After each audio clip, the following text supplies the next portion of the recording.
You're listening to Good Shepherd Catholic Radio. This is the Eucharistic Revival podcast and Jack's Facts. We're doing a combo segment here. So some of you may be listening to the radio on your AM/FM station, or some of you may be listening online. We have a wonderful panel today. I have a couple of my regulars and then a good friend because he's just a wonderful priest, and I thought would be the perfect person to talk about one of the things I wanted to get to in this episode.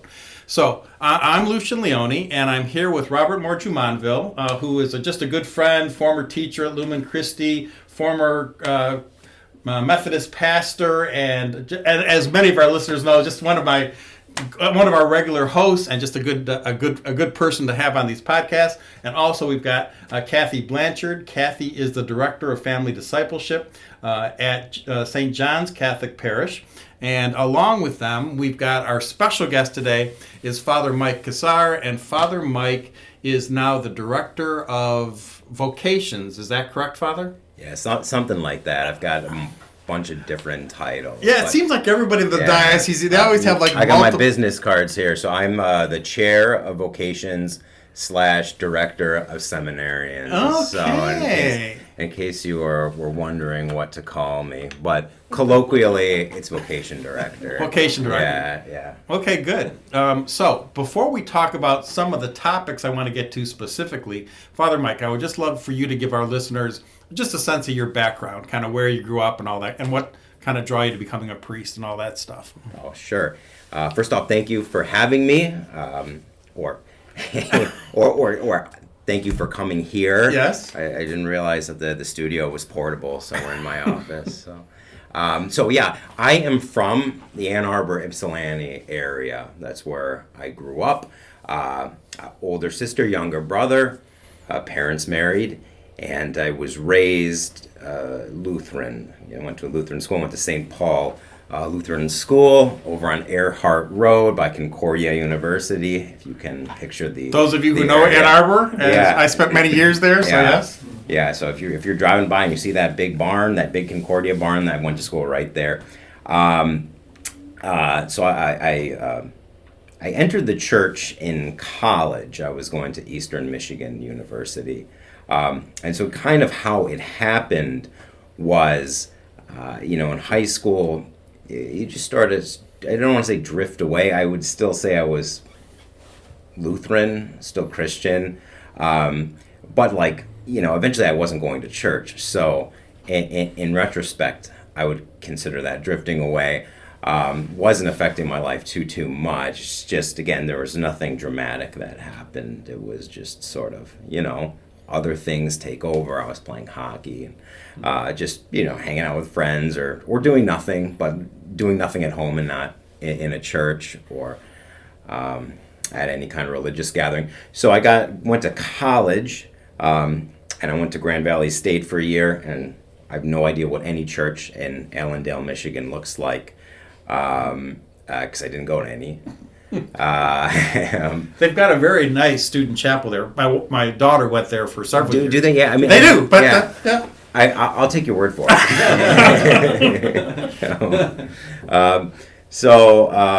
Is it still Paulist? I think it's there was Paulist fathers there. No, because when she was there, they were just bringing in a new pastor who was coming up from Holland. Now, in Grand Rapids, the cathedral is Paulist. Yeah, but I'm pretty sure that one is not. Got it. So, in any case, I don't know. I'm not an expert. You never darkened their door. Yeah, right? Yeah. I'm not an expert on the religious scene in Allendale.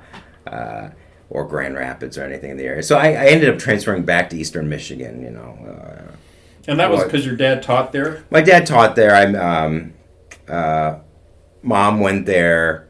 Eventually my brother would go there too. So we're pretty Eastern rooted, went to football games, Eastern Michigan football games growing up. Mm-hmm. So I saw Charlie Batch play for Eastern Michigan, Walter Church, all these guys going way back.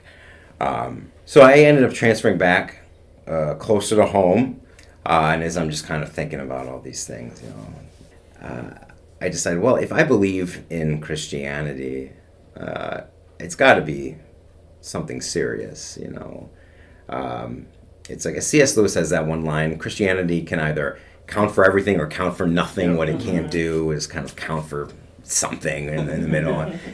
Paraphrase there, but I had that epiphany, and I attribute it to grace retrospectively, which is just if this happened, it matters. When I was at St. John's Student Center at Michigan State as a chaplain, I would tell the kids, like, look, if you believe that God became a Jewish carpenter, your life should look different. Like, you can't say, well, everything's the same. I just happen to believe this little thing on the side, And so I had this very, very real epiphany. So I started going back to church. I went back to the church I was baptized in and raised in.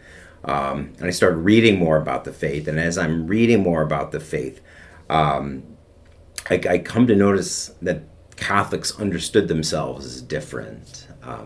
I at least in my experience, I did not have this upbringing that Catholics were like evil or anything. I think the Missouri Synod Lutherans, which I was, have some some not nice things about the Pope on the books, but like it wasn't it wasn't my experience that anyone held that. It was just like, well, that's a Christian denomination. We're a Christian denomination, and why change? Why lose? They got Jesus, we got Jesus. They believe some weird things about Mary, but that's fine. So as I started to see Catholics as sort of like qualitatively different, I remember I was reading Path to Rome by Hilaire Belloc. Right, I haven't read it since I was like 19, so this could be a complete mismemory. But this is how our memory works. I just remember he comes to an inn and he doesn't speak the language of the innkeeper, but he sees a crucifix on the wall, and he knows that he shares something with this woman because they're both Catholics. Well, that's interesting, right? Yeah. That he would have this sort of palpable experience of kinship with someone he couldn't even speak to. So I kind of start thinking, okay, well, they think they're different. What are the differences?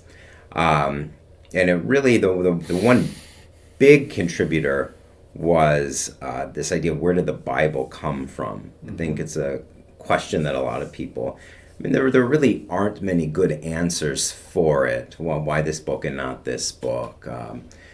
Why this book at all? And how do you connect it to God, right? So as I started reading and started thinking, it seemed like the ancient apostolic churches had a pretty good story to tell, which is Jesus founded a church, right? He didn't write the Bible. His books come from everywhere. But he did found a church. This is the story. And they appointed successors, and they were bishops, and there was a church structure. And through the life of the church, the books of the Bible were able to be compiled. And so the church has authority. And because the church has authority given to it by Jesus Christ, then the church can say, these books are authoritative. These are the Word of God. And then you have a nice understanding of how it connects to God in the first place. And there's got to be some variation of that. There's got to be some understanding of the Holy Spirit working through the early church to bring the Bible into being. There just can't be. Another question is, did the Holy Spirit stop working through the church around the 4th, 5th century? There's no reason to believe that. And so once I started thinking like that, I knew I had to convert. And then I did. It was fairly painless. I don't have...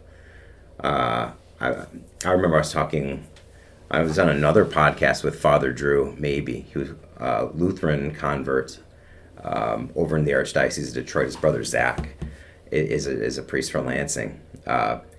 And we had just different experiences of leaving behind our old church because I had kind of drifted away. I didn't have deep roots connected in there. Whereas he had kind of had a reversion in a Protestant context. And so when he decided he was going to go over and become Catholic, he had to know he was disappointing these people who had been tremendous spiritual influences on him. And it was a lot more dramatic, I would say. For me, I was like, I don't know, this seems true. I'm going to start going to Mass. And I did. And I sat down in the back corner at St. Francis of Assisi Parish at their early Mass. I think it's 7 a.m. And I just went there every week for years.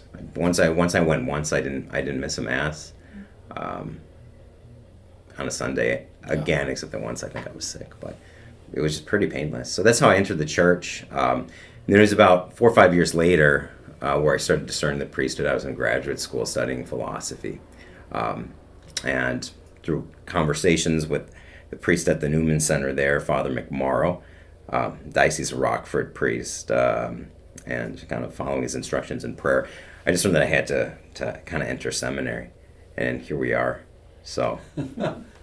Oh, that's amazing. Yeah. That's such a great story. And I love the fact that, well, as you kind of talk about it, what I think is so cool about your story is you didn't have this kind of epiphany moment. It was really more like you just understood that if this was true, you had to respond in a certain way. Yeah.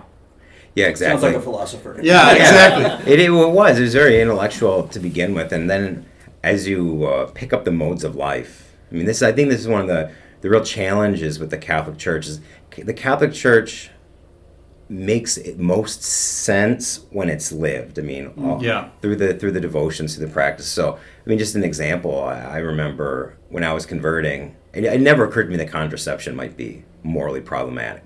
It just wasn't raised. I'm from Ann Arbor, right?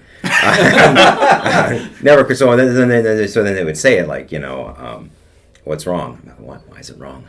And they go, because you can't separate the procreative from the unitative aspect of sex. And I go, why not?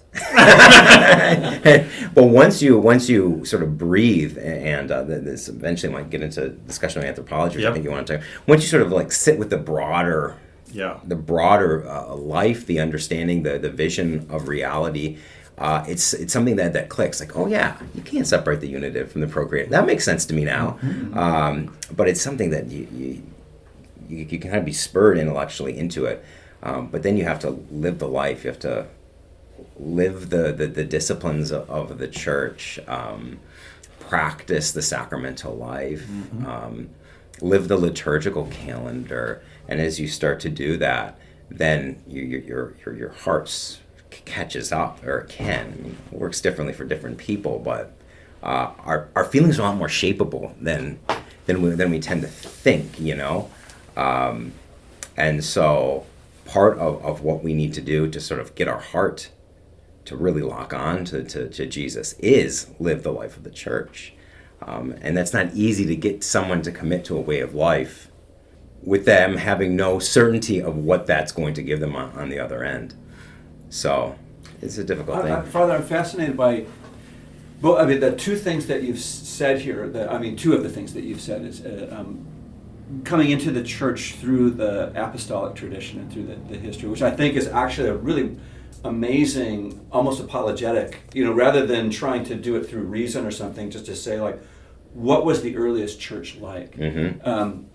My PhD was in church history, so when I ended up finally converting, it was like I didn't have any questions because I knew that this was the history of the earliest history of the church, right? Mm-hmm. But then I think then to connect that to the practices, as opposed to say like High Anglican or High Lutheran or something like that, where there is liturgy, but when you start to do just what you described, the sacramental life of the church and the devotional life of the church, you can start to see that too has these early roots, or at least it's connected all the way back. It's like there's a thread there all the way through, and I think both of those can make just amazing sense to people who are hungry for deeper life in God. Yeah, I agree, and that's why so much of our spiritual wisdom really comes from the 3rd, 4th century. It's not just like you don't just read like the church fathers because it's like kind of quaint or something. It's like, actually, these guys were really holy and they figured something out, and the stuff that worked for them actually still works. Yeah. It's amazing. Yeah.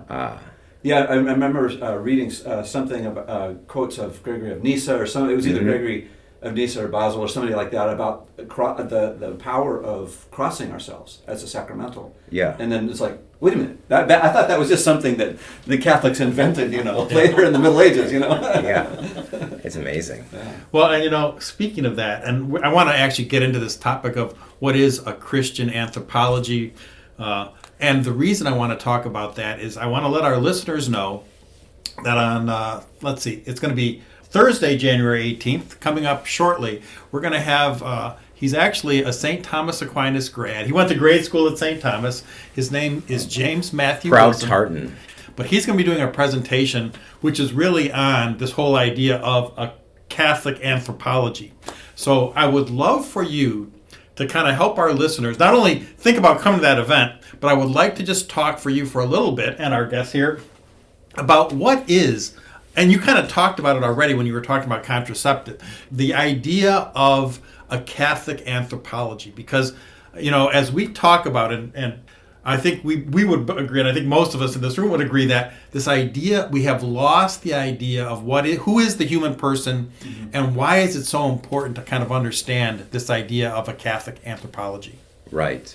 So, I mean, the basic reason why it's important to get your Catholic anthropology, which is just, you might generally say in terms of anthropology, Catholic anthropology, who we are as persons, as people, as human beings, is because our end, what we're directed towards, is determined by it. So basically, what am I supposed to do changes based on who I am. And just by way of analogy, like if you're a fireman, then you should be putting out fires and you spray, if you're a painter and you bring your hose to work and start spraying the water everywhere, the family's going to be upset. Like who you are, what your role is, determines what you should be doing. If you're a toddler, you should be asking questions all the Right. time. Yeah, well, 100%,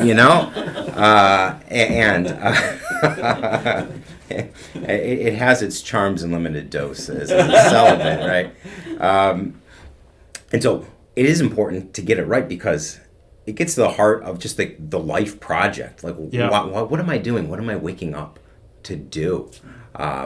And so if we get it wrong, and even in sort of unexpected ways, it will dramatically impact what I consider to be a successful, meaningful life. Mm-hmm. I love the way you put this. So one of the books that I've taught at Spring Arbor University for a long time is Man's Search for Meaning by Viktor Frankl. Mm-hmm. And he was astounded that this became this bestseller. He wanted to publish it anonymously. But then anyway, so it becomes this bestseller, and he said, this is a condemnation of the meaninglessness of the modern existence. So I think you've hit like that. I think our listeners can agree that meaning is pretty important to a value, a life that's valuable. Yeah, and well-lived life. It's a wonderful book, Frankl's book. Yeah, right. Yeah. And one of the things that always impacted me, because he would talk about how in the camps, they say that the days are long but the weeks are short. Right? People would say that, and people would say that in seminary too. No, 100%, right? And he said, "Why is it?" Yeah, I'm going from memory here. I haven't read this book in a long time. Yeah. But he goes, "Why is that?" He goes, "Because they couldn't connect their day-to-day life with the meaning in their life. Like there's always, even if they were optimistic, it's like, well, once I get out, then life's going to pick up. Yeah. This is an intermission, and so you have this experience of just sort of meaninglessness within the camp, which." At best, is something I've just got to wait out. It's not connected. Yeah, and that was part of his antidote, was to say, like, find the telos for you, find the meaning that for your living right now in this, like, say, suffering, because otherwise you don't have that end. Right, and I do think like a major problem. It's always a problem because it's a difficult thing to do. Is how do human beings connect their day-to-day life, putting gas in their car, going to work, helping their kids with homework, to like their ultimate end, which is union with God in heaven, right? It's not always easy to appreciate the connection there. Well, thank you. First, what struck me was when you were talking about your story, how with the contraception part, that, well, why? Why can't you? That question of why. And there are so many families that I work with directly, indirectly, not just in Jackson, but across the country, because I've lived all over the place, where when you finally give them the why, well, we've always done it. I always wondered why we did that. I always wondered why the bells rang. I always wondered why why were they sprinkling holy water at that time down the aisles? Then they go, oh, and then it gives them meaning. Mm-hmm. And then once they have the meaning, they understand, oh, there's a meaning behind that, there's a reason for that, then they embrace it with all of their heart. Mm-hmm. And so that's, I think, what I struggle with is when in society today, where do families in general, Catholic and secular, find their meaning?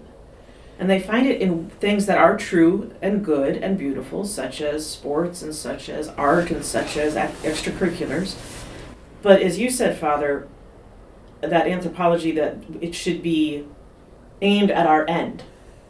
And so many people in society today have lost that our end is not this earth. Yeah. Mhm. That our end, we are supernatural. Our end is above this earth. Our end is somewhere beyond what we could imagine. You mean my end is not the NBA? No, unfortunately And I'm not. 5'6". Yes, right. Sorry to disappoint you. So we've talked about this many times. Yeah. Our first podcast was about Catechesis of the Good Shepherd. Yep. And having this is my first year having an atrium. I'm a catechist there. I've opened for 4 months now. Amazing in that very short period of time where I have seen children as young as 3, 4, 5, 6 years old get the why. Mm-hmm. I witnessed a small boy of 4 years old in contemplation. And it was one of those moments. My assistant was there with me, and I was praying to the Holy Spirit, don't interrupt, just be quiet, don't say anything, because something is happening with this small boy as he was sitting before the altar with the candles lit and the model tabernacle, and he was just taking it all in. And he was contemplating, he was communing with God and God with him. And that's where the groundwork is laid, because then that experience will relate when he goes to church, and he will see it again. And so there's this point of reference where all of a sudden he then might begin to ask, as children do, as you said, toddlers should ask question after question, why? So if we can encourage children to ask that question why when they are already disposed to ask the question why, then that's when we start to build the Catholic culture again. Yeah. What we have to look at, and this is why someone like this speaker that is coming is so valuable, is because these children are ready to ask why, but their parents don't have the answers. Right. Because they weren't given the opportunity to ask why. Or perhaps they weren't given the answer when they did ask why. So what's interesting to me, Kathy, is that you taught junior high, Yes. and then I taught high school, and then what we see is there's different why questions, and then talking about the university, there's another set of why, so there are these why questions about sexuality, we've got theology of the body, there's why questions about philosophy, and we've got the best philosophers are Catholic, right? So we do have. And at the elementary and middle school level, even just the why questions about the sacraments. So why do I have to go to confession to a priest? Why do I have to fast for an hour before Holy Communion? And out there in the wide world, why do we have to go to church on Sunday? Yeah. I mean, these are the why questions that we're hearing Yep. from not just middle schoolers or high schoolers, but adults in the world today too. Yeah. And unless, and that's kind of why my passion is to, because I work for the schools, but what, as you kind of alluded to, Kathy, unless we bring the parents along on this journey, if the kids could be having they could be doing, as they do in our schools, Yes. Eucharistic adoration, go to Catechesis of the Good Shepherd, have a really great experience. But if that's not supported when they go home and mom and dad don't understand, appreciate, and value that, Right. it's going to be a tough road for those kids to really embrace their faith in a meaningful way. So this gets to the other topic I wanted to talk to you three about, which is the idea of what is a liberal education and virtues, because I think you all would have different perspectives on this that I'm just fascinated to hear from. So I would just love to get some of your thoughts on the role of the virtues in helping to create a Catholic anthropology and a Catholic identity in our students. I'll start if you don't Yeah, mind. great, yeah. Coming from the elementary education side of it, and I've taught in elementary Catholic schools for 23 years, as well as Lumen Christi High School, middle school, all of that, 4th grade through high seniors. But in education in general, there's let's character education, character development. And so many character development programs in public schools talk about virtues. And there are natural virtues and there are supernatural virtues, correct? And Yes. Father, if I'm misspeaking in any of this, please correct me. Will do. Okay. And so you have the public system that is encouraging a good, naturally moral, good life to live. How do you treat each other? You're kind, you're generous, you are charitable, bring canned goods and stuff like that. And I think the Catholic system says, we do that, we teach the virtues, and they do very much and I'm speaking broad brushstrokes, very much the same thing. Be kind, be generous, and those are all very good. But I think what is going to sort of up the game with the Catholic liberal education and virtues and how we really need to look at it differently than the secular system is to say, yes, there are natural virtues, and you can be a naturally, morally good person, but an atheist. you Yes. know? So how do you be a virtuous person and a Catholic, a Christian? Mhm. And so let's look, and I did this as an exercise with my 8th graders one year. We looked at the virtues of prudence, justice, temperance, fortitude. And I said, all right, well, can you be naturally, what was fortitude? Can you have a natural strength for that? And, courage and all that. Well, yeah, fireman going into a burning building, he has to have a certain amount of courage, a certain amount of strength. Well, okay, what's the difference between that and then the fortitude we're talking about in theology class? And all of a sudden they shifted and went, oh, because it has to do with God and to believe in something and to stand for what God asks you to stand for, even when it's difficult. Even when your friends are telling you, no, that's cheesy, don't do that, you're a dork or whatever it is. Well, no, I'm not going to go to that movie because I know it's not good for my soul, because it has content that is not uplifting, but is going to drag me down into the thoughts of So taking the virtues and saying, okay, yes, we are both. We are natural and we are supernatural beings. We have a body and a soul. So do we need to live naturally, morally good lives? Yes. But do we also need to live lives of good supernatural virtue? Yes, because we are both. We cannot have one without the other. If we do that, we are incomplete. Which is why I always thought the only education system that truly teaches the whole person is a truly Catholic system. Yeah. Because they account for the supernatural virtues, they account for the supernatural life, not just the morally good life, the natural morally good life, but let's look at the supernatural life that is good and should bring us to our end. Yeah, going back to what you started us with on ends, what is the end that human beings are intended for? It seems like the education program in the United States, a lot of that liberal education, the Ivy League schools or whatever, they started out training Christians, but eventually what it was is to train a good citizen. And but that's for this, and Right. for a Catholic would be like the citizen of heaven, really, Right. a citizen fit for the kingdom of God, right? So different. But what's beautiful about it too is when you teach it from the lens of Catholicism or of Christianity, is you can say, all right, temper yourself. Mm-hmm. Don't drink too much. Don't eat too much. Don't over-exercise and spend 10 hours in the gym. Be temperate. Why? Because if you can temper yourselves in those natural things, well, then what's going to happen when temptation comes? What's going to happen could you temper yourself with, all right, I'll get up at dark 30 in the morning to make a holy hour. Or I'll get up and go to daily mass. Or I will do Exodus 90 because I have exercised temperance in all of these other ways in my life, and now I'm going to apply that natural temperance into my supernatural life that will bring me closer to God. So they naturally integrate if we are aware of it and allow it and welcome it. You should write a curriculum for this. I like it. Oh, there's lots that have already been written that are wonderful, which Yeah. I think the Catholic schools in Jackson are using. Yeah. The sisters from Ann Arbor, right? Well, and what I love about, you talk about bringing together the natural and the spiritual. What I love about a Catholic anthropology as opposed to just a Christian anthropology is the fact that we have the sacraments. And I'm speaking specifically of the Eucharist and confession. I think as a Catholic, I can say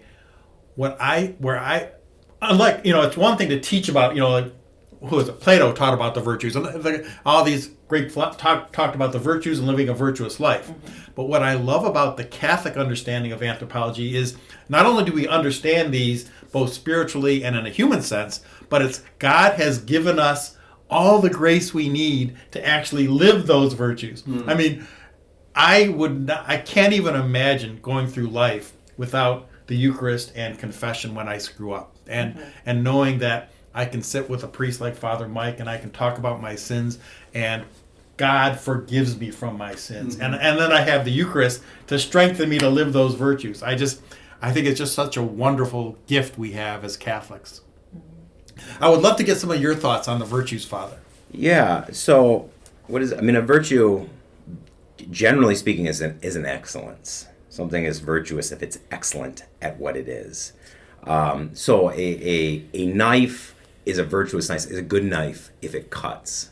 Right? A clock is a good clock if it tells time, right? Again, what it is determines what it should be doing, which in turn will tell you which traits it should have to be excellent at it. Human beings are the same way, all right? Who we are determines what we should be aiming for in life. And a virtue, a human excellence, is going to be a character trait that I cultivate, that I possess, that's stable, and which is going to move me towards my end naturally, right? We inherited kind of a strange moral system in the contemporary world where we divorce morality from a good life. We have, I mean, this is less so. In the 20th century, virtue ethics has kind of come back. It's a lot more popular than it was 50, 60 years ago. Thanks to some Catholics, like Elizabeth Anscombe and Alistair McIntyre. But sometimes we think morality is just about doing the right thing, right? And I just do the right thing, and I can put this in a box. Then I can do my other earthly pursuits over here. And they're not related. Whereas morality really is not so easily divorced from it. I mean, this is Survey Pinker's book, which is, it's kind of an accident, you know, until the 13th, 14th, 15th century, questions of what is morally correct were part of the same question of what is a good life. They were all wrapped up together. And so it's not like we can just take ethics and say, this has nothing to do with education, because they're both, we should be training people to live well, right? What's the point? It doesn't really matter if you know a lot, if it's not integrated into a good, happy, meaningful life. And so for a school system, especially a Catholic school system, which just has a little bit more freedom to just sort of directly take that on, to be able to say, well, no, what we're about is training kids to live well, to acquire virtues, which is an excellence, which is going to help them achieve their end, which is going to help them become good people, naturally, supernaturally, whatever. And subsequently, as a result, live meaningful, fulfilling lives. I mean, that's huge. Like, that's a much better project. That's a much more exciting project. That's a much more humane and ethical project than, well, you're going to come to school and we're going to teach you a bunch of stuff, and you do what you want with it. And so having this approach is very exciting, and to be a part of it, which a number of educators throughout the diocese, I know it's a diocesan push, you're doing more than filling people's heads with facts. You're helping them live good lives and fulfilling lives, and that's amazing. Yeah. You know, Father, if I could respond to that too, and just agree and say, you know, there's a way I think that we have to be realistic about the sort of Catholic education that demographically everybody needs students, and why should anybody go to, say, like a Catholic school? And I think, you know, there are different reasons. Our parents are going to say, well, because they got a good football team, or because it's a prep school. And Lumen Christi, for instance, has got this great, placement, in colleges of their choice. But I think the sense that, there's this well-lived life that you're describing, that's a meaningful life, that's a resilient life, that's a life where marriages are going to last, a life of happiness. To communicate to parents in this way that, don't set your kid up to go out and compete and then have their life fall apart and be at the top of the ladder and be pushing people over. Set your child up for joy, and so I think that's one of the things that could really, just be in our favor. And I think another thing too is I keep on thinking about C.S. Lewis, and how at a certain point, Lewis went from apologetics, problem of pain and mere Christianity in a very kind of discursive way. And at a certain point in his career, he turned towards fiction. And I think that the liberal education project has got this. It's not just about a bunch of facts, like you said. That's more like maybe a technical school or a vocational school. You're going to learn these things so you can do this thing. Very utilitarian, and sometimes even Bible schools can be like that way. You learn all of these facts, but there's something about the virtues that comes through philosophy and fiction, literature, through history, that all of a sudden you start to see this story about these kids who are in this new land and they're meeting this lion or whatever, but all of a sudden the virtues get played out. But that's the same with anything in literature or history, right? It's this sense of what are we seeing here? We're seeing anthropology, and lives that fail and lives that actually flourish. So I think that's something that the liberal approach too can offer, and I think especially at a time when young people are looking to sort of entertainment, and I think narrative's got this power to grab them and draw them into these deeper theological questions about meaning. Yeah, and I think what you're saying is so important, Mojo, because when people think about liberal arts, they often think they must be talking about classical liberal arts, and that means they're going to be teaching Latin or something, which may or may not. I mean, I think there's nothing wrong with teaching Latin. It's a fine endeavor. Yeah. But what I love about understanding is I've kind of sat through some of these sessions on the Catholic liberal arts. It's really much more about the Socratic method, which is, I loved one of the slides that one of the presenters gave, and he talked about the whole point is to move from knowledge to understanding to wisdom. And that's where I think the virtues tie in so perfectly. It's like, the typical education has always been based on the idea of knowledge. How many facts can you memorize? And then one step up from that is understanding. Okay, can you integrate those facts in some kind of a coherent way that might be somewhat useful and more than just the facts? But then wisdom is, okay, how can you take all that knowledge and understanding and live a life that helps you become a saint and kind of gets you to heaven and gets other people to heaven? I think that, to me, when I saw that little kind of those 3 steps, I thought, and it ties so perfectly into Bloom's taxonomy, which I studied in my doctoral work in education. I thought, this is awesome, because it's really about, and that's why I think the virtues are so important. It's about helping these kids not just grow in education or academics, but to grow in wisdom and to live life well. And that's why it's so exciting to me that all the schools are doing this. Did you want to say something there? I love philosophical discussions because everything is so cyclical. As you're saying all of this stuff, what did I hear again and again? Happiness, meaning. The whole part that opened us was anthropology. What is our meaning? Why am I here? What did I say with the parents? They had the fact, right? Yes. They had the knowledge. Yes, I know this is what happened at Mass, but then they asked the question, why? Oh, now I have the understanding. Then they are raised to the level of now they have the wisdom to impart it upon their children.